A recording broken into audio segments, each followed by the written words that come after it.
Hello everyone, welcome to fill up form. मैं Pooja perpetual of faculty. I hope आप सभी बहुत अच्छे होंगे।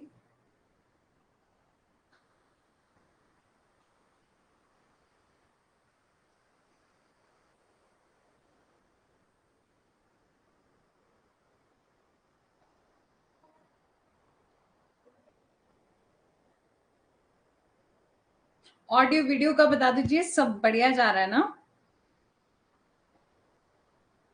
जल्दी से बता दीजिए, ठीक है। सेशन स्टार्ट करने से पहले जल्दी से बता दीजिए ऑडियो वीडियो सब ठीक है। यदि कोई भी कनेक्ट हुआ है तो जल्दी से बता दीजिए, ठीक है। सेशन स्टार्ट करने से पहले जल्दी। चलो स्टार्ट करते हैं। आगे बढ़ने से पहले मैं आपको बता देना चाहती हूँ, जैसे कि आप हमारे किसी भी व्हाट्सएप ग्रुप है, टेलीग्राम ग्रुप है, इनमें से आप कहीं भी ज्वाइन नहीं हुए हैं तो हो सकते हैं। और इसके अलावा यदि आप हमारा कोर्स लेते हैं तो आपको मिलते हैं नोट्स, पीवाई का वेदांत सर, 100+ मॉक टेस्ट। एंड यदि आप हमारा कोड यूज करेंगे तो आपको मिलेंगे 10% ऑफ, ठीक है। वैसे तो आप ऐप पर क्लास देख रहे हैं, इट मीन्स आपने हमारा कोर्स परचेज किया हुआ है तभी आप हमारी क्लास देख रहे हैं। लेकिन आपके आसपास किसी ने भी हमारा कोर्स ज्वाइन करना हो, यूजीसी नेट पेपर 2 लॉ लेना हो, तो आप हमारा कोड यूज कर सकते हैं पूजा 10, ठीक है। उनको बोल सकते हैं कि आप कोड यूज करेंगे पूजा 10, देन आपको 10% ऑफ मिलेगा, ठीक है। और ये कुछ प्राइसेस हैं, ठीक है, तो ये हम बताने की जरूरत नहीं है इनको बार बार, ठीक है। ये है आपका टाइम टेबल, बहुत इंपॉर्टेंट है, ठीक है। आपकी क्लास का टाइम टेबल रहेगा 8 PM, ठीक है। Daily Monday Tuesday Wednesday Thursday in इस टाइम पर जो है वो डेली क्लास हुआ करेगी आपकी ऐप पर। और फ्राइडे एंड सैटरडे होगी आपकी 6 PM पर, ठीक है। ये हमने सब कुछ डिस्कस कर लिया था। एक बार रिवाइज करते हुए चलते हैं कि हमने क्या डिस्कस किया था। हमने देखा था कि इंट्रोडक्शन ऑफ जूरिस्प्रूडेंस में अपना देखा था हमने मीनिंग ऑफ जूरिस्प्रूडेंस क्या होता है। तो हमने देखा था जूरिस मीन होता है लॉ एंड प्रूडेंशिया मीन होता है नॉलेज, ठीक है। उसके बाद हमने बेंथम की एक डेफिनेशंस देखी थी कि उन्होंने एक्सपोस्टोरियल सेंसोरियल अप्रोच दी है। आपके एक्सपोस्टोरियल होता है कि जैसा लॉ है, लॉ एज इट इज की बात करी थी, और एक्सपोस्ट सेंसोरियल की बात देखी थी तो हमने लॉ आउट टू भी, ठीक है, मोरालिटी ऑफ लॉ जिसे कहते हैं। फिर हमने डेफिनेशन दी ऑस्टिन की, ये सब हमने डिस्कस कर लिया था। फिर सालमन की डेफिनेशन देखी थी, सालमन ने क्रिटिसाइज किया है ऑस्टिन ऑस्टिन की डेफिनेशन को। रश्मि जी गुड इवनिंग, कैसे हो? बहुत दिनों के बाद आप क्लास ज्वाइन कर रहे हैं, ठीक है। फिर हमने देखा था कि हॉलैंड की डेफिनेशन, ठीक है। तो रश्मि जी वैसे तो हमने आपने पहले भी जूरिस्प्रूडेंस को कवर किया हुआ है, लेकिन हमारा एक सेशन हो चुका है कल, ठीक है, तो उसको देख लीजिएगा, ठीक है। बढ़िया, ओके ओके, ठीक है। बट मेरे को बहुत दुख हुआ कि आपने एग्जाम नहीं दे पाए आप, ठीक है, क्योंकि इस बार वैसे भी बहुत हाई, हम भी बढ़िया है रश्मि जी, ठीक है। इस बार जो है वो आपका वैसे भी टफ एग्जाम आया था, लेकिन मतलब जो भी होता, जी देखा मैंने, ओके, ठीक है। तो बाकी जो कुछ भी होता, ठीक है, आप नेट होता नहीं होता, आपका JRF होता नहीं होता, वो तो चलो भगवान के हाथ में है। लेकिन ये है कि आपको एक्सपीरियंस मिल जाता है, ठीक है। बट कोई बात नहीं, जो होता है अच्छे के लिए होता है, ठीक है। तो अभी से तैयारी करना स्टार्ट कर दीजिए, ठीक है, बिना किसी टेंशन की। MCQ की क्लासेस लगाइए, ठीक है। MCQ भी प्रॉपर तरीके से जो है वो आप देख सकते हैं, ठीक है।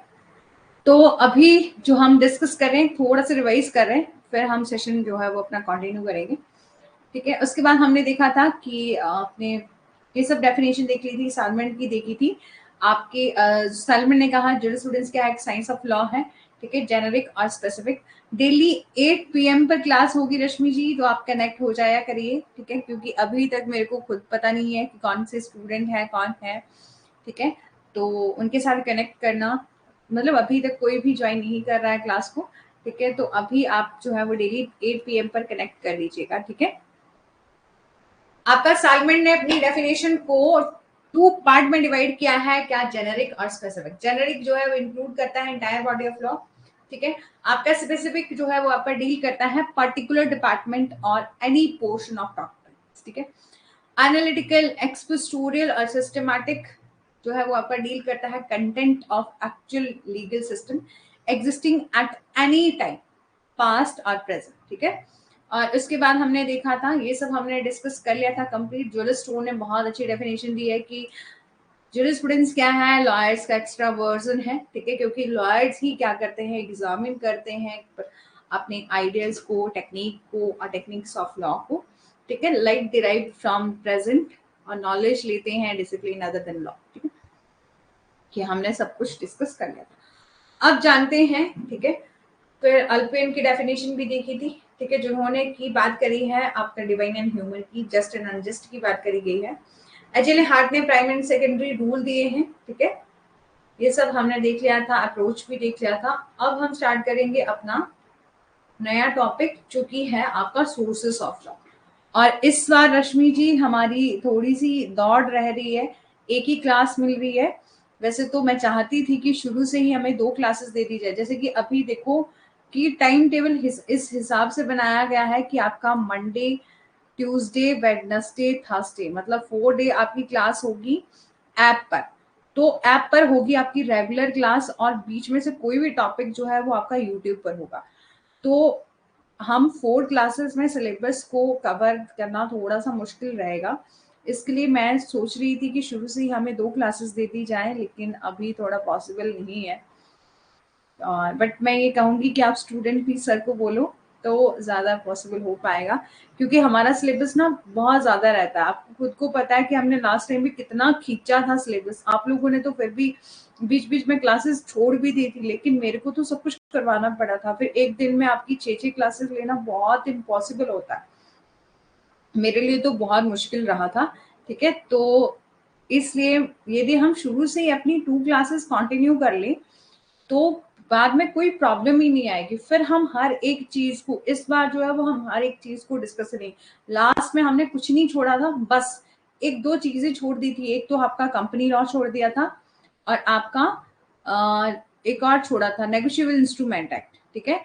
तो अभी जो है वो हम हर एक चीज को कवर करेंगे। तो मैं चाहती हूँ कि आप स्टूडेंट्स भी के जो है वो मेरा साथ दें, ठीक है। तो हम ये कर सकते हैं कि अपना मंडे, ट्यूसडे, वेडनेसडे, थर्सडे, इन 4 डेज को जो हमारी रेगुलर क्लास होगी वो हम 2-2 क्लासेस कर लें। 8 क्लासेस हमारी वीक में हो जाएंगी, और आपका यूट्यूब में कोई भी टॉपिक उठा के जो है वो आपका क्लास ले ली जाएगी, वो तो ठीक है। तो ये हो सकता है कि हमें ये 4 डे में 2-2 क्लासेस मिल जाए तो हम आराम से सब कुछ कर लेंगे, ठीक है। तो थोड़ा सा आप भी जो है वो मेरे साथ जो है वो कनेक्ट करें, साथ दें, तभी पॉसिबल हो पाएगा, ठीक है। तो आप भी बात करिएगा सर से, ठीक है। अब देखते हैं अपने टॉपिक की और। सोर्सेज ऑफ लॉ है आपका फॉर्मल एंड मटेरियल, ठीक है। फॉर्मल हमने देखा था कि फॉर्मल सोर्स होते हैं, मटेरियल होते हैं। लीगल होता है आपका हिस्टोरिकल, लीगल एंड हिस्टोरिकल में आता है। हिस्टोरिक लीगल में आएगा नेशनल, कुछ एक सोर्सेस हैं। Okay ma'am, no problem, okay then बात करिएगा, ठीक है। वैसे तो प्रॉब्लम नहीं होती, लेकिन बाकी फैकल्टी भी है ना, बट ये है कि इतना हो सकता है कि अलग अलग सब्जेक्ट का अपना अपना सिलेबस होता है, तो कोई ये थोड़ी ना हो सकता है कि किसी और पर्टिकुलर ठीक है, ओके, ठीक है, क्या और पर्टिकुलर चीज सिलेबस है, जैसे पॉलिटिकल साइंस के सर हैं या अदर टीचर हैं, तो उनका अपना अपना सिलेबस रहता है, तो हमारा अपना रहता है, हमें खुद का पता है ना, तो बाकियों का तो क्या कह सकते हैं, ठीक है। तो आपका फॉर्मल में रहता है, फॉर्मल एंड मटेरियल 2 टाइप के सोर्सेज हैं। फॉर्मल में आएगा आपका मटेरियल, फॉर्मल में आएगा जो भी फॉर्मल सोर्स होते हैं, ठीक है। मटेरियल में आएगा लीगल एंड हिस्टोरिकल। लीगल में आता है नेशनल एंड इंटरनेशनल, कुछ एक नेशनल सोर्स है आपके, इंटरनेशनल। नेशनल में आता है जो भी हमारे इंडिया में, ठीक है, इंडिया में जो है, ठीक है, ठीक है, ओके रश्मि जी, ठीक है। जो हमारी इंडिया में पार्लियामेंट जो है, आपकी स्टेट लेजिस्लेचर जो है वो आपका लॉ बनाती है। प्रेसिडेंट जो कि supreme court and high court के द्वारा दिए गए डिसीजन होते हैं, ठीक है। तो उनको जो है लोअर कोर्ट फॉलो करती है, तो वो होते हैं प्रेसिडेंट। कस्टम होते हैं, आप बहुत अच्छे से जानते हैं, लास्ट टाइम में हमने किस चीज को रट लिया था कस्टम की, तो ठीक है। तो कस्टम जो कि बहुत टाइम से फॉलो किया जा रहा है, ठीक है। और equity, equity and customary law आता है आपका। प्रोफेशनल ओपिनियन, प्रोफेशनल ओपिनियन भी हमारे नेशनल सोर्स रहते हैं। आपका इक्विटी, इक्विटी भी जैसे कि जहां पर लॉ नहीं होता वहां पर आपका गुड कंसाइज के बेसिस पर, मतलब जहां पर लॉ नहीं है वहां पर क्या होता है, इक्विटी एंड गुड कंसाइज के फॉर्म पर क्या होते हैं, जजेस जो है अपना डिसीजन दे देते हैं, ठीक है। और आपका इंटरनेशनल में आता है कि इंटरनेशनल जो भी कस्टमरी है, आपका जर्नल प्रिंसिपल है, जो जुडिशियल डिसीजन है, आपका ट्रिटीज है, राइटिंग हो गया, मतलब इंटरनेशनल लेवल पर किसी ने जैसे कस्टमरी लॉ हो गया कि इंटरनेशनल में अलग अलग इंटरनेशनल लेवल पर जो कस्टम फॉलो किए जाते हैं, ठीक है। आपका जर्नल प्रिंसिपल हो गया, ठीक है। आपका जुडिशियल डिसीजन हो गया, जो इंटरनेशनल कोर्ट ऑफ जस्टिस के द्वारा दिए गए डिसीजन होते हैं, ट्रिटीज होती हैं, ठीक है। और आपका राइटिंग होती है और अदर सोर्सेस होते हैं, ठीक है। तो आपका फिर है कि इक्विटी, इक्विटी में आता है जब आपके पास जो जुडिशियल अथॉरिटी के पास कोई भी लॉ नहीं होता, जहां पर लॉ नहीं होगा तो आपका इक्विटी एंड गुड कंसाइज जो है अपनी ओपिनियन से जो है वो जजेस अपना डिसीजन देते हैं, तो वो आता है इक्विटी में। प्रोफेशनल ओपिनियन आता है कि जैसे कि अलग अलग, देखो अभी रिसर्च करते हैं ना बहुत से लोग, ठीक है, पीएचडी में जाते हैं और बहुत से लोगों का रिसर्च जो है वो बहुत अच्छा रहता है, ठीक है। रिसर्च का ओपिनियन, कई लोग जो है वो इसको अपना प्रोफेशनल ही बना लेते हैं, जैसे कि प्रोफेशनल ओपिनियन जो बुक्स वगैरह लिखते हैं, कंटिन्यूटी में यही काम करता है। जो प्रोफेशनल बाद में कोई ओपिनियन देते हैं गवर्नमेंट को, ठीक है, जैसे कि कोई ना कोई कन्वेंशन होगी, लीगल हो गए, और आपका लीगल और कस्टम, लीगल और जर्नल, ठीक है। कस्टम भी क्या होंगे, कुछ एक लीगल होंगे, कुछ एक जर्नल होंगे। और प्रेसिडेंट क्या होते हैं, प्रेसिडेंट होते हैं कुछ एक बाइंडिंग, कुछ एक परसुएसिव, मतलब कुछ एक सॉरी यदि मैंने गलत बोल दिया हो तो। यहां से देखिए लेजिस्लेशन क्या है, लेजिस्लेशन होता है जब हमारी पार्लियामेंट और स्टेट लेजिस्लेचर लॉ बनाती है, ठीक है। तो आपका लेजिस्लेशन में आएगा, एग्रीमेंट भी हो सकता है, प्राइमरी लेजिस्लेशन भी हो सकते हैं, सेकेंडरी भी हो सकते हैं। और प्रेसिडेंट, प्रेसिडेंट होते हैं जुडिशियल डिसीजन जो कि बाइंडिंग भी हो सकते हैं और परसुएसिव भी हो सकते हैं, जहां पर बाइंडिंग मतलब नहीं मानना मानना वो तो अब जो है वो जुडिशियल ऑफिसर पर डिपेंड करता है। लेकिन कुछ एक प्रेसिडेंट जो होते हैं वो की बाइंडिंग होते हैं, जैसे सुप्रीम कोर्ट की द्वारा दी गई जो भी लैंडमार्क जजमेंट होती है वो बाइंडिंग भी होती है हर एक लोअर जुडिशियल ऑफिस और लोअर जुडिशियरी पर, जो भी जब डिसीजन देते हैं ना तो वो बाइंडिंग होती है, ठीक है। अभी हम थोड़ा सा थियोरेटिकली देखते हैं टाइप ऑफ सोर्सेस क्या हैं, जॉन साल्मन ने क्या कहा है, ठीक है, इसके बारे में, ठीक है। यहां से हम यही चीजों को उठाएंगे, जैसे कि टाइप ऑफ सोर्सेस में पहले फॉर्मल देखेंगे, इनफॉर्मल देखेंगे, ठीक है। तो आपका टाइप ऑफ सोर्सेस क्या है, जॉन साल्मन ने एक जो कि लीगल स्कॉलर है, उन्होंने रिन्यू किया है अपनी आइडियोलॉजी को on law in the field of jurisprudence, ठीक है। उन्होंने क्लासिफाई किया है सोर्सेस को, source of law into mainly two categories में, ठीक है, मेनली टू कैटेगरीज में, जिसके बोलते हैं मटेरियल और आपका फॉर्मल, ठीक है। कि जॉन साल्मन ने अपने जो सोर्सेस हैं जूरिस्प्रूडेंस की उसको टू कैटेगरी में डिवाइड किया है, आपका मटेरियल, ठीक है, मटेरियल को क्या बोलते हैं भौतिक, और फॉर्मल को क्या बोलते हैं औपचारिक, ठीक है। स्रोत, मटेरियल सोर्सेज में आता है, मटेरियल सोर्स ऑफ लॉ एक ऐसे सोर्स होते हैं जो कि क्या है, which the law get content on matter, ठीक है, बोला है जिनसे कानून जो है अपनी सामग्री या पदार्थ प्रदान प्राप्त करता है, ठीक है। मतलब जिनसे आप क्या, मटेरियल सोर्स जहां से आपको सोर्स मिले, जहां से लॉ जो है वो, मतलब हम क्या करें, कंटेंट प्राप्त कर सके, कंटेंट ले सके ऑन द मैटर, और बट नो इट्स वैलिडिटी, और इसकी वैलिडिटी जो है, इसकी वैधता नहीं, वो होता है आपका मटेरियल। फॉर्मल, फॉर्मल सोर्स में क्या आएगा, उसकी वैलिडिटी होगी, ठीक है। मटेरियल सोर्स में क्या आएगा, इसकी वैलिडिटी नहीं होगी, लेकिन वहां से हमें लॉ के सोर्सेस कुछ एक कंटेंट जो है वो हम उठा सकते हैं, ठीक है। और आपका there are the two type of material sources हैं, जैसे कि आपका लीगल और हिस्टोरिकल, ठीक है, लीगल और हिस्टोरिकल, समझ आ रहा है रश्मि जी, ठीक है। आपका लीगल सोर्सेज में आता है, लीगल सोर्स क्या होते हैं, कैसे इंस्ट्रूमेंट जो कि यूज किए जाते हैं स्टेट के द्वारा, ठीक है, गवर्नमेंट के द्वारा, ऐसे उपकरण जो कि कानूनी नियम बनाते हैं, जो क्रिएट करते हैं लीगल रूल, और जो क्या होते हैं, they are authoritative in nature, जो कि क्या होते हैं, अथॉरिटेटिव इन नेचर होते हैं, जो कि फॉलो किए जाते हैं कोर्ट ऑफ लॉ के द्वारा। और दीज आर द सोर्स और instrument that permit newer legal principle to be created, ठीक है। बोला है कि these are the source or instrument that permit newer legal principal, ऐसे सोर्स जो कि क्या करते हैं, एक नए प्रिंसिपल को क्रिएट करते हैं, ठीक है। मतलब ऐसे लीगल सोर्स, पहले तो बोल दिया कि लीगल सोर्स क्या होते हैं, कि इंस्ट्रूमेंट होते हैं जो कि यूज किए जाते हैं किसके द्वारा, आपकी स्टेट के द्वारा, कि राज्य के द्वारा उपयोग किए जाते हैं, ठीक है। और वो क्रिएट करते हैं कुछ एक नए रूल, नए लीगल रूल, और वो क्या होते हैं, अथॉरिटेटिव इन नेचर होते हैं, जो कि फॉलो किए जाते हैं कोर्ट ऑफ लॉ के द्वारा, ठीक है। और दीज आर द सोर्सेज और instrument that permit newer legal principle to be created, ठीक है। जो कि क्या होते हैं, ये एक ऐसे सोर्सेज और इंस्ट्रूमेंट हैं जो कि परमिट करते हैं न्यूअर लीगल प्रिंसिपल को क्रिएट करते हैं। अकॉर्डिंग टू सालमेंट कहते हैं कि आपके लीगल सोर्स क्या होते हैं, legal source of English law क्या है, जिसको फर्दर क्लासिफाइड किया गया है आपकी 4 कैटेगरी में, जैसे कि आपका लेजिस्लेशन हो गया, आपका प्रेसिडेंट हो गया, कस्टमरी लॉ हो गया, कन्वेंशन। लेजिस्लेशन क्या होता है, आप बहुत अच्छे से जानते हैं कि ऐसे लॉ जो हमारी लेजिस्लेचर बनाती है, जो कि हमारी पार्लियामेंट बनाती है, स्टेट लेजिस्लेचर बनाती है, ठीक है। प्रेसिडेंट हमारे supreme court and high court की द्वारा दी गई जजमेंट, ठीक है, जिनको भी फॉलो किया जाता है लोअर कोर्ट में। आपका कस्टमरी एंड लॉ, जो कि आपकी कस्टम, जैसे कि बहुत टाइम तक एक चीज जो है वो फॉलो हो रही है, ठीक है, और बाद में क्या बन जाता है, वो कस्टम बन जाता है। कन्वेंशनल लॉ क्या होते हैं आपके, जो कि प्रारंभिक कानून होते हैं, ठीक है।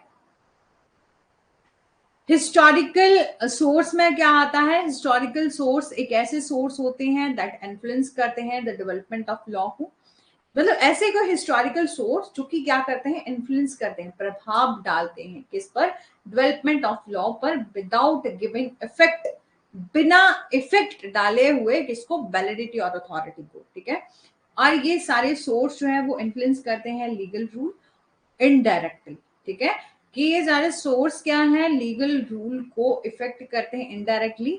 और the difference between the legal and historical source is that all law have a historical source but they may or may not have a legal source, ठीक है। यहां पर बोला है कि ऐतिहासिक स्रोतों के बीच में अंतर ये है कि सभी कानूनों का एक ऐतिहासिक स्रोत होता है, ठीक है, कि हर एक, देखो, हर एक लॉ का अपना ऐतिहासिक स्रोत तो होता है।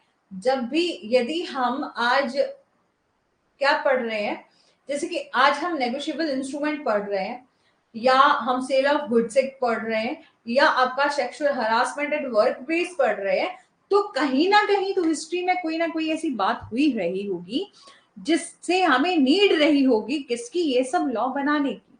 कहीं ना कहीं पहले लोग जो है वो आपस में गुड्स का लेन देन करते होंगे, ठीक है, तभी तो हम सेल ऑफ गुड्स लेके आए।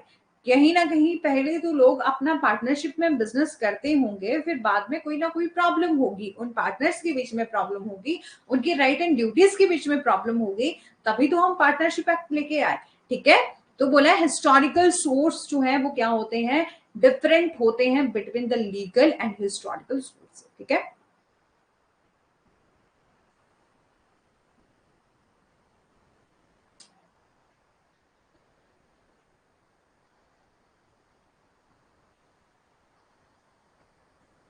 ठीक है, और इसके फिर बोला कि decision give by the foreign court are exam, several example हैं जो कि क्या है, काइंड ऑफ सोर्सेस हैं, ठीक है। फिर है आपका फॉर्मल सोर्स, ठीक है, ये हमने मटेरियल सोर्स देख लिया ना, मटेरियल में हमने क्या देखा, लीगल और हिस्टोरिकल। लीगल क्या होते हैं, जो क्रिएट करते हैं अपने रूल, नए रूल को क्रिएट करते हैं। हिस्टोरिकल देख लिया, जो क्या करते हैं, हमने देखा कि अलग अलग लॉ, कोई भी लॉ बनाया गया उसकी कोई ना कोई हिस्ट्री है, ठीक है, तो वो आ गया हमारा हिस्टोरिकल में। अब है आपका फॉर्मल सोर्स। फॉर्मल सोर्स क्या होते हैं, formal source of law are the instrument, एक ऐसे इंस्ट्रूमेंट है जो कि through which the state manifest its will. बोला है कि कानून के औपचारिक स्रोत वे उपकरण हैं जिनके माध्यम से राज्य अपनी इच्छा जो है वो प्रकट कर सकता है। सामान्य तौर पर इन जनरल स्टैट्यूट में आपका जुडिशियल प्रेसिडेंट क्या होते हैं, are the modern formal source. Formal क्या होता है, जैसे कि कहते हैं ना फॉर्मल ड्रेस, जो कि जब आप क्या करते हो, कहीं ना कहीं अपने ऑफिस वगैरह में जाते हो, कहीं ना कहीं फॉर्मली कोई काम करते हो, ठीक है, औपचारिक जिसे कहते हैं। तो ये औपचारिक स्रोत क्या होते हैं, फॉर्मल स्रोत क्या होते हैं, ऐसे लॉ आर द इंस्ट्रूमेंट, एक ऐसे इंस्ट्रूमेंट जिनके माध्यम से स्टेट क्या कर सकता है, मैनिफेस्ट कर सकता है अपनी विल को, अपनी इच्छा को प्रकट कर सकता है ठीक है। और इन जर्नल हम बात करें तो statute and general precedent are the modern formal source of law. की स्टैट्यू और जर्नल प्रिंसिपल जर्नल प्रेसिडेंट क्या है, are the modern formal source of law है, और लॉ जो डिराइव करता है its force, authority, validity from its formal source. ठीक है।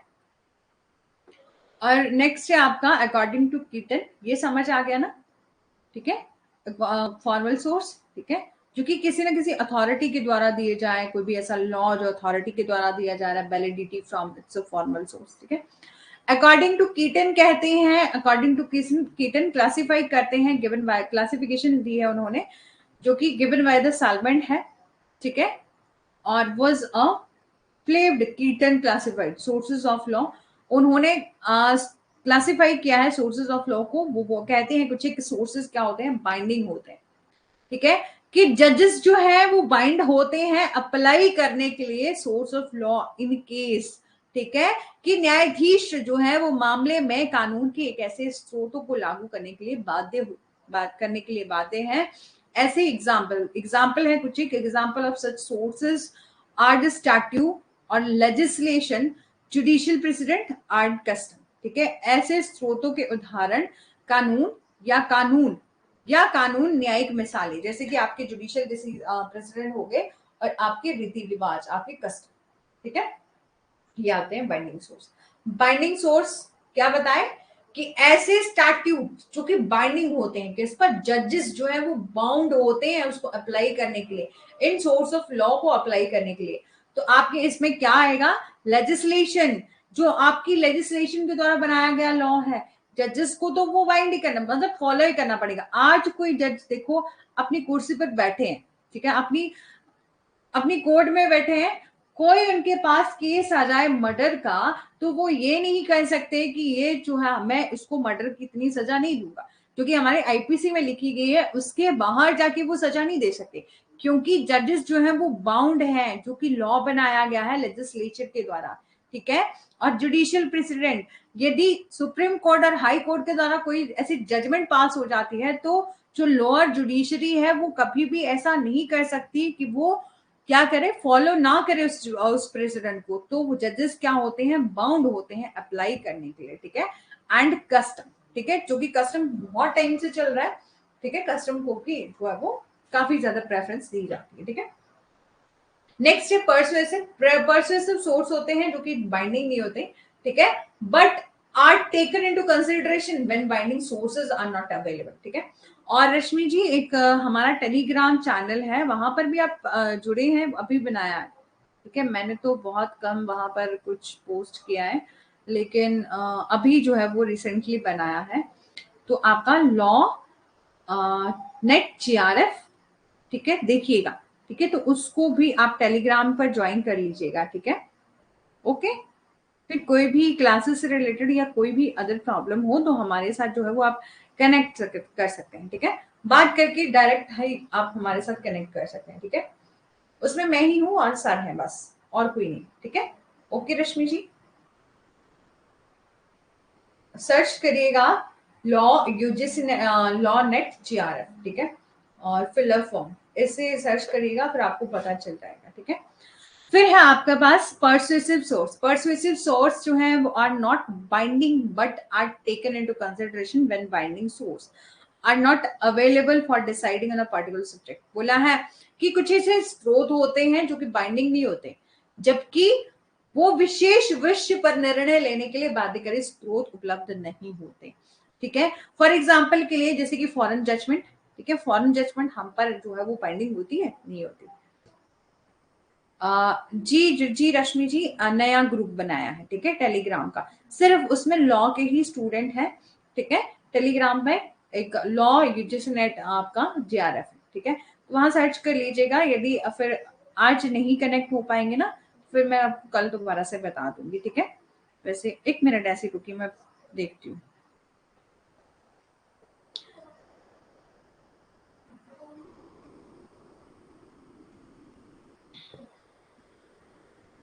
मैंने खुद बहुत कम वहाँ मैसेज वगैरह किया है। ठीक है, बट वहां फिर मैं ये करा करूंगी जो कि पोल होता है ना, मतलब पोल में आपको क्वेश्चन आंसर जो है वो दे दिया करूंगी, ठीक है, वो करा करेंगे हम लोग। अभी अभी अभी कहाँ पर होगा? एक तो टेलीग्राम में इतने मैसेज वगैरह होते हैं ना, ये है पब्लिक चैनल है, ठीक है, तो यहाँ आपको देखना है, सर्च करना है, कहाँ गया, हाँ, आपको सर्च करना है लॉ, ठीक है, UGC net set, UGC net set, ठीक है, और फिलर फॉर्म, ये चैनल है, चैनल का नाम है filler form, filler form law UGC net, ठीक है। और ठीक है, अभी तक जो 15 स्टूडेंट यहाँ पर जुड़े हैं, ठीक है, तो आप कनेक्ट कर लीजिएगा, ठीक है, ओके, ठीक है, तो वहां आप जो है वो डायरेक्ट मैसेज कर सकते हैं, कोई भी प्रॉब्लम हो तो आप डायरेक्ट जो है वो आपका कर सकते हैं, ठीक है। अब बताइए, अब हमने डिस्कस कर लिया परसुएसिव सोर्स, ठीक है, अब पता चला कि बाइंडिंग एंड आपका परसुएसिव क्या है, बाइंडिंग होते हैं जो कि बाइंडिंग सोर्स होते हैं, जैसे कि आपका लीगल प्रेसिडेंट हो गए, आपके आपके जुडिशियल प्रेसिडेंट हो गए, कोई कस्टम हो गए, ठीक है, और आपका परसुएसिव सोर्स क्या है, आप जैसे कि परसुएसिव सोर्स क्या होता है जो कि बाइंडिंग नहीं होते, ऐसे सोर्स जो कि बाइंडिंग नहीं होते, जैसे कि आपका फॉर एग्जाम्पल के लिए फॉरेन जजमेंट होगी, प्रिंसिपल ऑफ मोरालिटी हो गए, कि प्रिंसिपल ऑफ मोरालिटी देखो, या एक साइड हमारे लॉ है, लीगल ड्यूटी है, और दूसरी साइड मोरालिटी है, तो यदि हमारा कोई मॉरल राइट बन, मतलब मॉरल ड्यूटी बनती है, यदि हम उसको फॉलो नहीं भी करेंगे तब भी हमें पनिशमेंट नहीं दी जाएगी, लेकिन जब हम बात करेंगे लीगल ड्यूटी की, तो यदि हम उसको फॉलो नहीं करेंगे तो हमें पनिशमेंट मिलेगी, ठीक है, तो ये मॉरलिटी जो है वो आपका अब बाइंडिंग नहीं होती, equity justice and professional opinion ये सब जो है बाइंडिंग नहीं होते। अब डॉक्ट्रिन ऑफ स्टेयर डिसीजेस का क्या मतलब होता है, ठीक है, डॉक्ट्रिन ऑफ स्टेयर डिसीजेस का क्या मतलब होता है कि the authority of judicial precedent is based on doctrine of आपका stare decisis. The term stare decisis का क्या मतलब होता है, टू नॉट डिस्टर्ब अनडिस्टर्ब, कि किसी अविचलित व्यक्ति को परेशान न करना, दूसरे शब्दों में हम कहें कि precedent that have been valid, कि ऐसा प्रेसिडेंट जो कि वैलिड है फॉर अ लॉन्ग टाइम तक जो है वो मस्ट नॉट डिस्टर्ब, मतलब जो कि वैलिड है उसे जो है वो डिस्टर्ब नहीं, मतलब यदि कोई प्रेसिडेंट है ना जो कि फॉलो किया जा रहा है वो वैलिड है, ठीक है, तब हम उसको ज्यादा होच पोच नहीं करेंगे, लॉन्ग टाइम से वो यूज किया जा रहा है, नॉट टू बी डिस्टर्ब, ठीक है, तो उसको डिस्टर्ब नहीं किया जाना चाहिए। और हमारे इंडिया में सबॉर्डिनेट कोर्ट जो है वो बाउंड है प्रेसिडेंट कर लिए, ठीक है, जो सबॉर्डिनेट कोर्ट है वो बाउंड है हायर कोर्ट्स के द्वारा, या हायर कोर्ट्स के द्वारा जो भी प्रेसिडेंट दिए जाते हैं वो बाउंड है उसको, bound by there on president, ठीक है, यहां समझ आ गया डॉक्ट्रिन ऑफ स्टेयर डिसीजेस।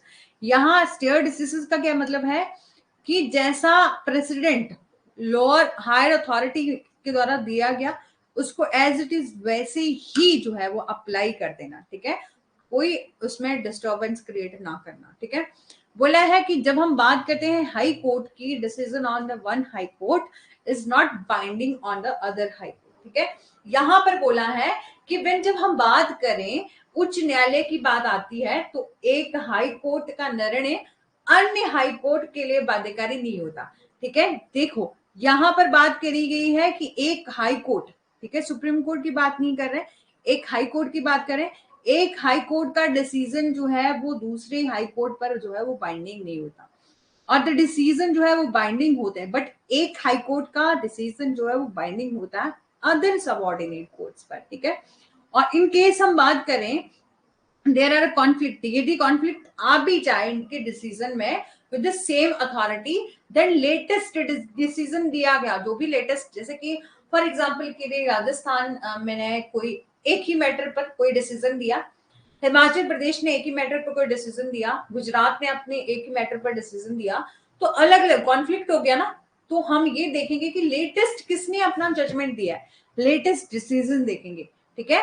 और as per the section sorry as per the article 141 of the constitution of India, supreme court का जो डिसीजन होते हैं, सुप्रीम कोर्ट के जो डिसीजन होते हैं वो बाइंडिंग होते हैं ऑल कोर्ट्स पर। जितने भी अक्रॉस इंडिया में जितने भी कोर्ट्स है ना, उन पर बाइंडिंग होते हैं, ठीक है। हाउएवर जो सुप्रीम कोर्ट के डिसीजन जो है वो बाइंडिंग नहीं होते, ओनली ऑन सुप्रीम कोर्ट पर, ठीक है। मतलब सुप्रीम कोर्ट के डिसीजन बाकी सारे ही कोर्ट्स पर बाइंडिंग होते हैं, लेकिन अपने जो है मतलब सुप्रीम कोर्ट के डिसीजन खुद के लिए बाइंडिंग नहीं होते, ठीक है। और in the subsequent cases there were there are the sufficient reason deviate from early decision, ठीक है। सुप्रीम कोर्ट के फैसले अपने आप में बाध्यकारी नहीं है, और बाद के मामले में जहां पहले के फैसले से विचलित होने के पर्याप्त जो है वो कारण है, ठीक है। और सुप्रीम कोर्ट ऐसा कर सकता है, ठीक है। इतना समझ में आ गया, ठीक है। ये होता हमारा डॉक्ट्रिन ऑफ स्टेयर्ड डिसीजन। अब है doctrine of res judicata. Res judicata आपने सीपीसी में भी पढ़ा होगा, ठीक है।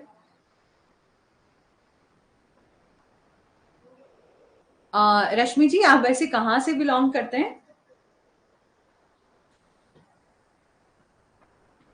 ठीक है, आपका डॉक्ट्रिन ऑफ रेस जुडिकाटा जो है वो रेस जुडिकाटा एक सब्जेक्ट मैटर अर्जर्ड की बात करता है कि एक बार ये इस जो एज पर द डॉक्ट्रिन जो है वो वंस एक बार लॉ जो है वो डिसाइड हो गया, एक बार आपका कोई केस जो है वो डिसाइड हो गया, ठीक है, देन पार्टी जो है वो are barred from raising the same issues, ठीक है, एंड अगेंस्ट द कोर्ट, ठीक है, इशू इन कोर्ट अगेंस्ट, ठीक है। यहां पर बोला कि एक बार सेम मैटर है, ठीक है, सेम जो है वो आपका लॉ है, जिस सेम पार्टीज हैं, तो एक बार कोर्ट ने ये डिसीजन गुजरात में, अच्छा गुजरात से, ठीक है,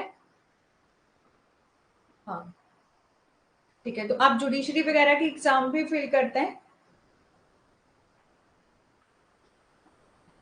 बट आपके यहाँ तो सेट भी होगा, नेट और सेट, ठीक है, जैसे कि हमारे हिमाचल में लॉ के लिए सेट नहीं है, ठीक है, तो आपके यहाँ सेट भी होगा, तो सेट भी दे दिया करो। सेट का मैंने सुना है कि इजी होता है, सेट क्लियर करना काफी ज्यादा इजी होता है नेट के अकॉर्डिंग। वैसे नेट भी तो मतलब यदि अच्छी प्रिपरेशन हो तो नेट भी हो जाता है, ठीक है। और आजकल वैसे भी मौसम भी बहुत खराब है, तो आप जो है वो अपने मौसम आपके आसपास भी जो है वो अपना अच्छे से ध्यान में रखें, क्योंकि हमारे हिमाचल में तो बहुत ही ज्यादा तबाही हो चुकी है, बहुत बुरी हाल हो रही है। इतने ज्यादा रिहायशी एरिया जहाँ पर एप्पल के बगीचे थे वो तो सारे खराब हो चुके हैं इस टाइम, पता नहीं कहाँ कहाँ क्या क्या हो चुका है। चंबा में तो बहुत बुरा हाल है, ठीक है। तो बारिश का मौसम है आजकल, सभी जो है वो अपनी, मैं अपनी क्लास से यही कहूंगी कि आप सभी जो है वो अपने ध्यान रखें, टेक केयर, ठीक है। ऑल हाँ सेट है तो हाँ सेट का भी फिल करा करो, नेट का भी करा करो, सेट का भी करा करो, जो भी फॉर्म होते हैं ना वो फिल कर दिया करो, क्योंकि यहाँ से कम आपके कंसेप्ट तो क्लियर हो, मतलब लास्ट में आपने देखा होगा कि आपको एक सब्जेक्टिव नॉलेज तो पूरा जो है वो, हाँ इतना मैं बोल सकती हूँ कि एमसीक्यू की प्रैक्टिस नहीं कर पाए थे, वो ही आपका टाइम का बहुत इशू रहा था, ठीक है। और अभी जो है वो यही प्रॉब्लम दोबारा से ना हो, इसलिए जो है वो हमें रेगुलर स्टडी करनी। अब थोड़ा सा स्पीड से भी चल रहे हैं वैसे मैंने देखा, ठीक है। चलो हम क्या देख रहे थे, doctrine of res judicata. Doctrine of res judicata का क्या मतलब होता है कि एज पर द डॉक्ट्रिन, जहां पर लॉ एक बार मतलब एक बार सूट डिसाइड हो गया, एक बार केस डिसाइड हो गया, सेम पार्टीज हैं तो वो बार बार जो है वो कोर्ट में नहीं जा सकेंगे, बार बार एक ही केस को फाइल नहीं करेंगे, क्योंकि उनको बार किया गया है, रोका गया है कि बार बार आप जो है वो एक ही केस को फाइल नहीं करोगे। इससे क्या हो जाएगा, बहुत ज्यादा इश्यूज, मतलब हर किसी को, यदि कोई पर्सन ऐसा होता कि एक बार यदि हाँ यहाँ पर हमें जो सीपीसी में प्रोविजन दे दिया गया है कि रेस्ट जुडिकाटा की, आपका ये पर्टिकुलर केस है, एक बार आप कोर्ट में गए हो, सेम सब्जेक्ट मैटर है, तो आप बार बार के कोर्ट में केस फाइल नहीं कर सकते। यदि ऐसा नहीं होता तो देखो लोगों ने तो मानना ही नहीं था, एक बार हार जाते दोबारा से फिर से केस देना, फिर से, तो अदालतों से तो केस खत्म ही नहीं होने थे, है ना। और they can not raise another issue, तो वो बार बार जो है वो अनदर इशू रेज नहीं कर सकती सेम क्लेम पर, earlier the sins they could have raised the same in the previous suit, ठीक है। रेशो डेसेंडाई का क्या मतलब होता है कि एक president is a judicial decision, एक प्रेसिडेंट क्या होता है हमारा, जुडिशियल डिसीजन होता है जो कंटेन करता है क्या, लीगल प्रिंसिपल। कि सालमन ने क्या कहा है कि जो प्रेसिडेंट होता है वो क्या होती है, आपके जुडिशियल डिसीजन होते हैं जो कंटेन करते हैं legal principal with the authoritative element, ठीक है, जिनको कि हम क्या कहते हैं, रेशियो डेसेंडाई कहते हैं। रेशियो डेसेंडाई का क्या मतलब होता है, रीजन फॉर द डिसीजन, कि आपने जो कुछ भी डिसीजन दिया उसका क्या रीजन था। यहाँ पर whenever जज जो है वो get the case to decide, जब एक जज जो है वो किसी भी केस का जो है वो अपना डिसीजन देते हैं, then he has to adjudicate it even when there is no statute or precedent concerning it। बोला है कि जब भी किसी भी न्यायाधीश को किसी मामले पर निर्णय लेने के लिए जो है मिलता है तो उसी उस पर निर्णय लेना पड़ता है, ठीक है। और principle that govern such a decision is that reason for which the decision which is also called ratio decidendi, ठीक है। यहाँ पर बोला है कि जब भी जुडिशियल डिसीजन मतलब कोई भी जुडिशियल ऑफिसर अपना केस डिसाइड करेंगे तो हम ये देखेंगे क्या कुछ रीजन था उस केस के, क्या कुछ फैक्ट थे, क्या हमारे पास लॉ है जिसके रिलेटेड जजेस ने जो है वैसा डिसीजन दिया है, रीजन फॉर द डिसीजन, ठीक है। ये हम देखेंगे, ये होता है रेशो डिक्शन। ऑब्जेक्टर डिक्टा क्या होता है, the term obiter dictum mean mere say by the way, ठीक है, कि केवल कहने से। ऑब्जेक्टर द टर्म जो कि यूज की जाती है जो रेफर करती है एक ऐसी statement of law that are not required for the case at hand, ठीक है। बोला है इस शब्द का उपयोग जो है वो कानून के बयानों को संदर्भित करने के लिए जो है वो किया जाता है, ठीक है। A judge may in a judgment of case declare some legal principle, ठीक है।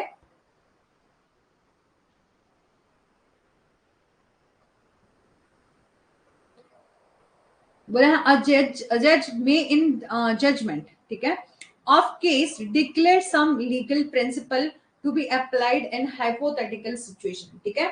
यहाँ पर बोला है कि न्यायाधीश किसी भी मामले के फैसले में कुछ कानूनी सिद्धांतों को काल्पनिक स्थिति में लागू करने की घोषणा जो है वो दे सकता है, ठीक है। कि केवल कहने से, मतलब जजेस ने कुछ कह दिया, मतलब कुछ ऐसी जो है वो अपना केस डिक्लेयर कर सकता है सम लीगल प्रिंसिपल को अप्लाई करके जो कि हाइपोथेटिकल सिचुएशन में हो, ठीक है। और आपका बोले it does not have much impact of authority, ठीक है, इसका प्रभाव, इसका ज्यादा प्रभाव जो है इसमें नहीं है, ठीक है, इम्पैक्ट नहीं करता वो अथॉरिटीज पर, ठीक है। और सबऑर्डिनेट कोर्ट जो है वो बाउंड होते हैं जो अप्लाई द प्रिंसिपल, ठीक है। समझ आया होगा, नहीं आया होगा तो मैं दोबारा से बता देती हूँ, ठीक है। तो हमने यह देखा आपका डॉक्ट्रिन ऑफ स्टेयर डिसीजेस कि जैसे प्रेसिडेंट है उसको वैसे ही फॉलो करो, ठीक है।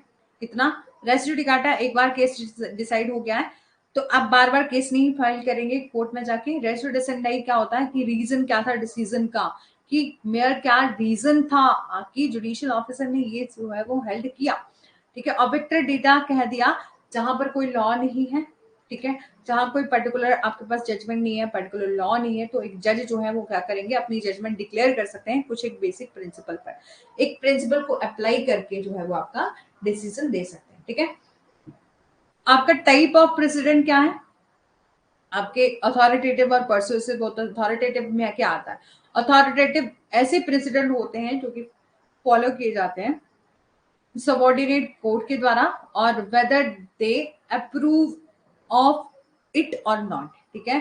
बोला है कि अथॉरिटेटिव प्रेसिडेंट जो है वो ऐसे प्रेसिडेंट होते हैं जो कि फॉलो किए जाते हैं सबॉर्डिनेट कोर्ट के द्वारा whether they approved of or it not, ठीक है। और ये क्रिएट करते हैं डायरेक्ट और डेफिनेटिव डिफाइन आपका रूल ऑफ लॉ, ये जो है वो क्रिएट करते हैं क्या, define rule, definite rule of law, और they fall into the category of some category of legal source of law, ये जो है वो आपके कानूनी स्रोतों की श्रेणी में जो है वो आते हैं, ठीक है। और ये क्या करते हैं, क्रिएट करते हैं category of legal source of law.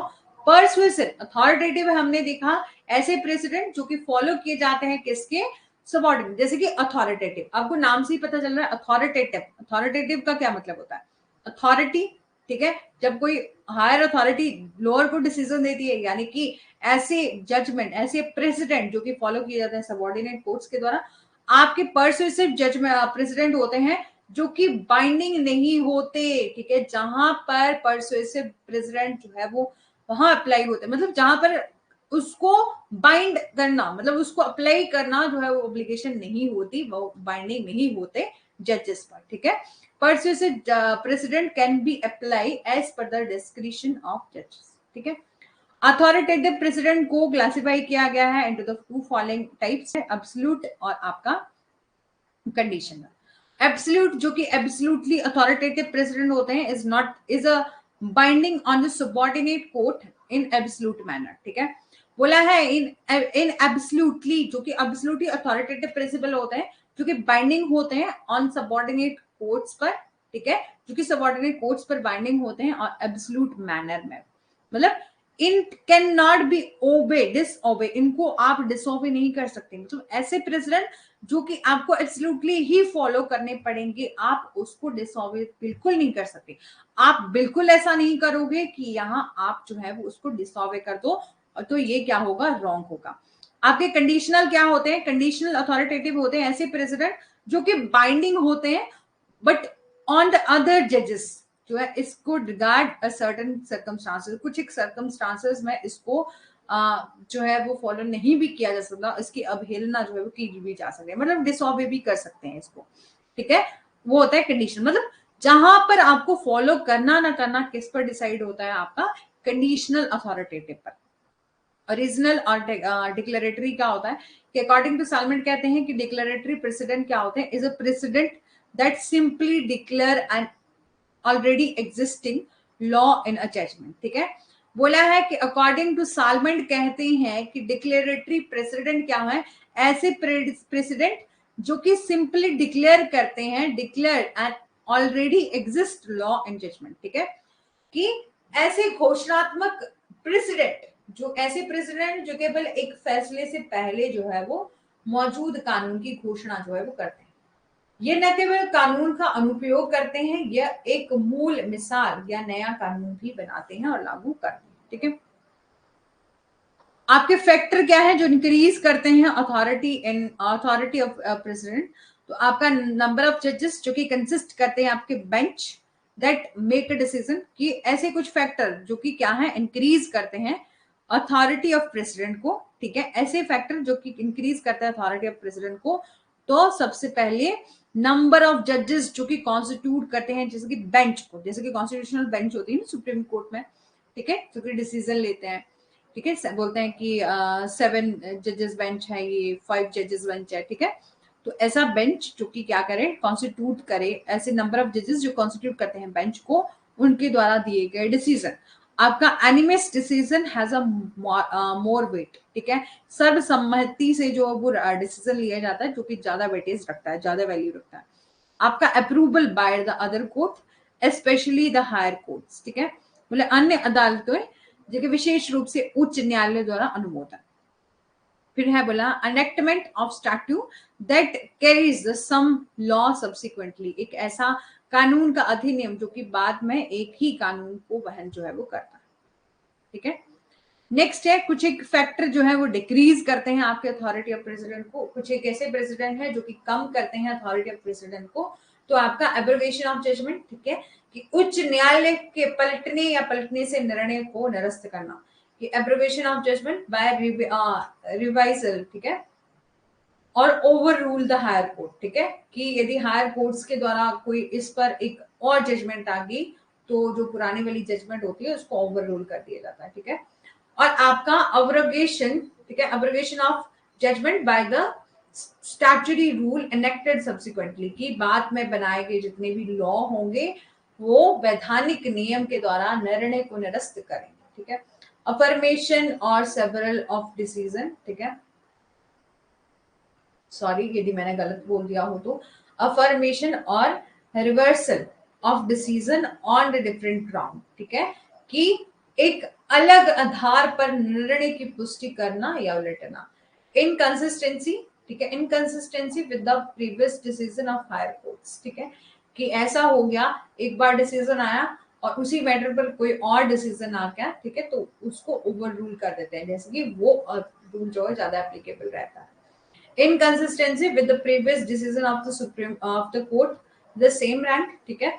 Inconsistency with already existing statutory rule, ठीक है, कि ऐसा पहले से मौजूद वैधानिक नियमों के साथ जो है वो असंगति, ठीक है, एररस डिसीजन, ठीक है। फिर है आपका legislation as a source of law. Legislation जो है वो रेफर करता है ऐसे रूल जो कि इनेक्ट किए जाएं किसके द्वारा, लेजिस्लेचर ऑर्गन के द्वारा और गवर्नमेंट के द्वारा। तो ये एक one of the most important source of law है जूरिस्प्रूडेंस का।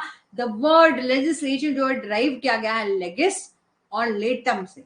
लेगिस का क्या मतलब होता है, लॉ, और लेटम का मतलब होता है मेकिंग। देखो अब क्या हो गया, ठीक है। हाँ, तो आपका वेयर द लेगिस का क्या मतलब होता है, लॉ, और लेटम होता है मेकिंग। तो आपका one of the most important source जो है आपका माना जाता है आपका लेजिस्लेशन, ठीक है। फिर आता है टाइप ऑफ लेजिस्लेशन क्या है, सुप्रीम लेजिस्लेशन। सुप्रीम लेजिस्लेशन ये यहाँ पर थोड़ा सा जो है वो आपको फाउंट छोटा दिखेगा, लेकिन जो है वो कल से आपको ये ऐसा लग भी रहा होगा तो आपको कल से कोई शिकायत जो है वो नहीं आएगी, फाउंड को लेकर नहीं आएगी, ठीक है। आपका टाइप ऑफ लेजिस्लेशन क्या होता है, अकॉर्डिंग टू सालमेंट कहते हैं कि legislation can be classified into the two types, supreme और सबऑर्डिनेट। सुप्रीम लेजिस्लेशन क्या होता है, legislation is said to be supreme.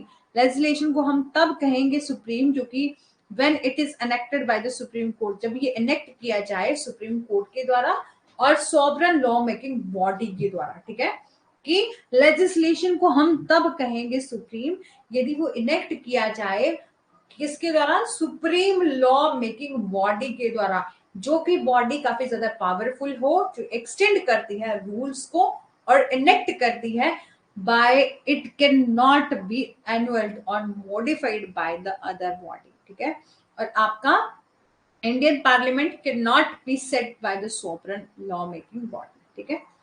और सबॉर्डिनेट क्या होता है कि ऐसे सुप्रीम को हमने देख लिया ना कि ऐसा लॉ मेकिंग बॉडी की तरफ दिया गया डिसीजन है या हायर अथॉरिटी के द्वारा, या तो सुप्रीम और सॉवरेन लॉ मेकिंग अथॉरिटी के द्वारा, ठीक है। सबॉर्डिनेट क्या होता है, आपका लेजिस्लेशन जो कि इनेक्ट किया जाता है आपका सबॉर्डिनेट लॉ मेकिंग अथॉरिटी, और उसको हम कहते हैं subordinate legislation. Subordinate body have deprive law making authority, जैसे कि लॉ मेकिंग अथॉरिटी होगी from the sovereign law making body, it is subject to control of the supreme legislation body, ठीक है। तो आपका कुछ एक following kind of subordinate legislation है, जैसे कि आपका एग्जीक्यूटिव लेजिस्लेशन हो गया, आपका कॉलोनियल लेजिस्लेशन हो गया। एग्जीक्यूटिव लेजिस्लेशन में कौन आता है, तो आपका there is a form of subordinate legislation है जो कि एग्जीक्यूट करते हैं आपके, is a granted or confer certain rules जो कि making power in order to carry out the intention of legislature, ठीक है। और आपका कॉलोनियल लेजिस्लेशन क्या, कहीं भी रिपीट करना हो ना रश्मि जी, कहीं भी कोई प्रॉब्लम आएगी मेरे को जल्दी से बता दीजिएगा, ठीक है। कोई बात नहीं है, मैं दोबारा से रिपीट भी कर दूंगी, कोई प्रॉब्लम नहीं, ठीक है। मैनी टेरिटरी अक्रॉस ग्लोब, ठीक है, कॉलोनाइज बाय द ब्रिटेन और अदर, जैसे कॉलोनियल लेजिस्लेशन होती है ना, औपनिवेशिक औपनिवेशिक कानून जिसे कहते हैं, ठीक है, तो वो होता है।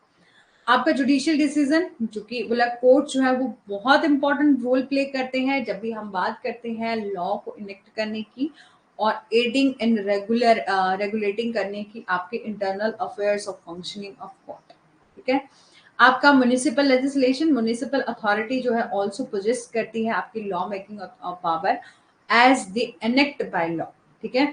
जब भी म्युनिसिपल लेजिस्लेशन का क्या होता है कि जब भी म्युनिसिपल अथॉरिटी ऑल्सो पोजेस करती है लॉ मेकिंग पावर, ठीक है, किसके द्वारा, बाय एनेक्ट बाय लॉ, ठीक है। ऑटोनॉमस लेजिस्लेशन कहते हैं एक अदर काइंड ऑफ लेजिस्लेशन है जिसके ऑटोनॉमस लेजिस्लेशन जो which is concern with the body, लेकर आपकी ऑटोनॉमस लेजिस्लेशन क्या होता है, जो कि ऑटोनॉमस लेजिस्लेशन होती है, जैसा कि आपका यूनिवर्सिटी होगी, कॉर्पोरेशन होगी, कोई क्लब हो गए, वो ये सारे ऑटोनॉमस लेजिस्लेशन, मतलब यूनिवर्सिटी अपने रूल खुद बनाती है ना, ठीक है।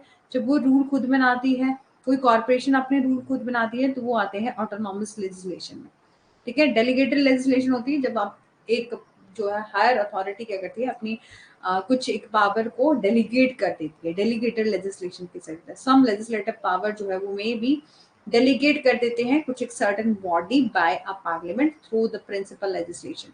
आपका प्रिंसिपल एक्ट क्रिएट करते हैं subsidiary legislation that can make law may provide the principal legislation. ठीक है, यहाँ पर बोला है डेलीगेट, जब एक हायर अथॉरिटी डेलीगेट करती है ना कुछ एक पावर को लोअर अथॉरिटी को, तो वो आता है डेलीगेट लेजिस्लेशन। जब डेलीगेशन से किसी को पावर मिले लॉ बनाने की तो उसे कहते हैं डेलीगेट लेजिस्लेशन।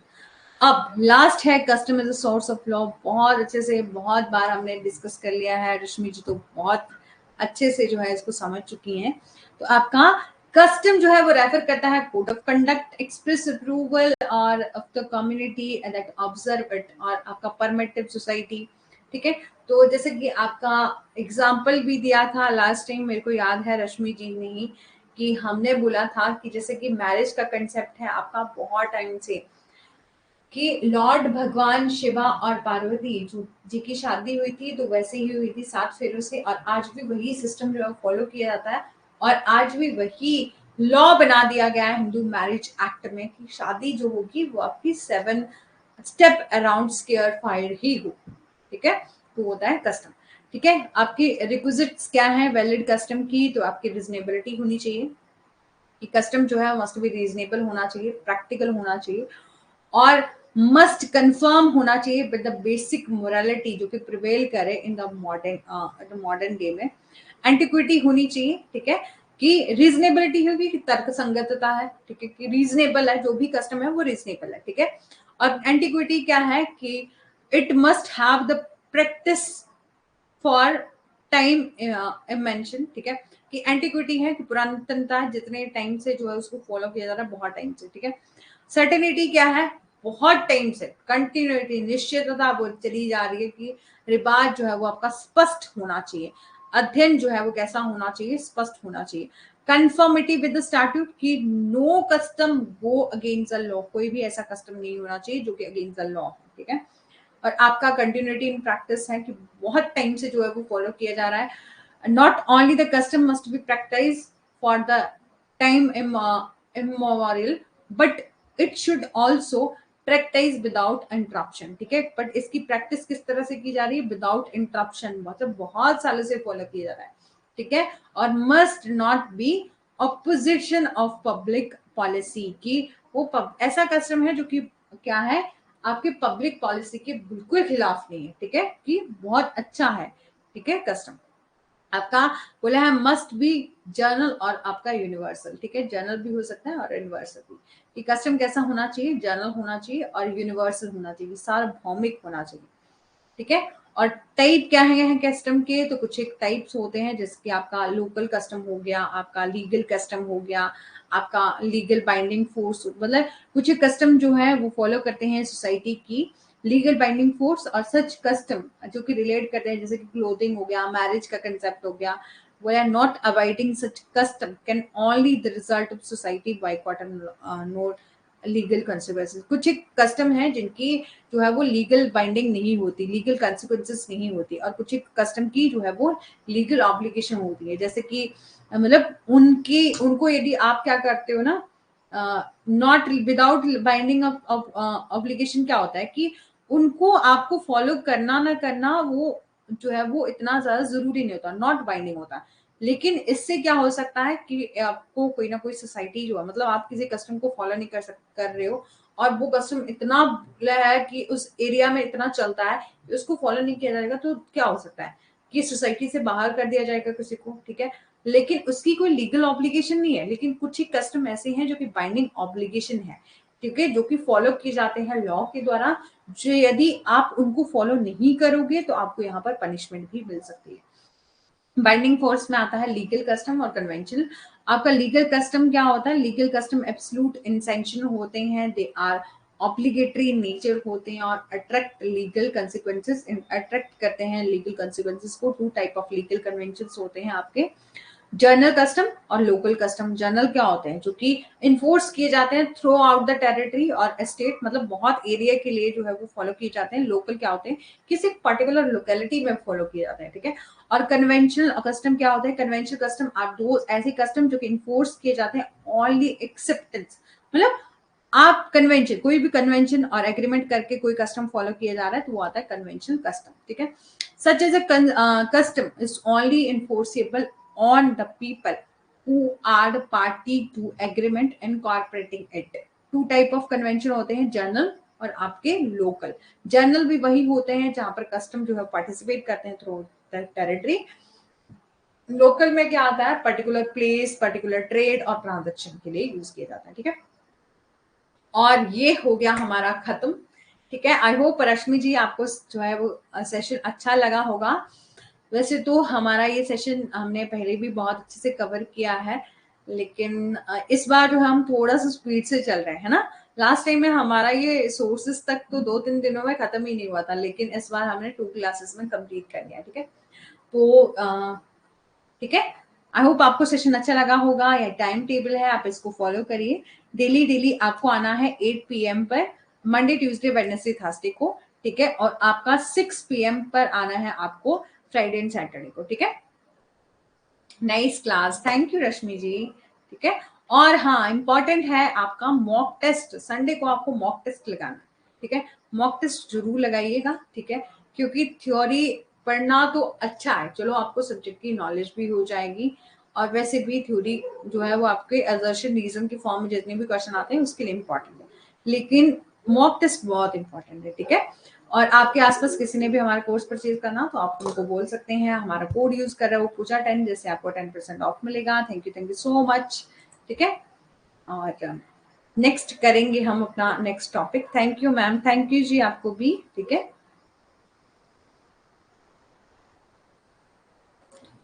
ओके, संडे को 8 PM। 8 PM तो नहीं बताया, कहाँ पर देखा, हाँ 8 PM पर संडे को मॉक टेस्ट होगा 8 PM पर, ठीक है। तो कनेक्ट कर लीजिएगा, ठीक है।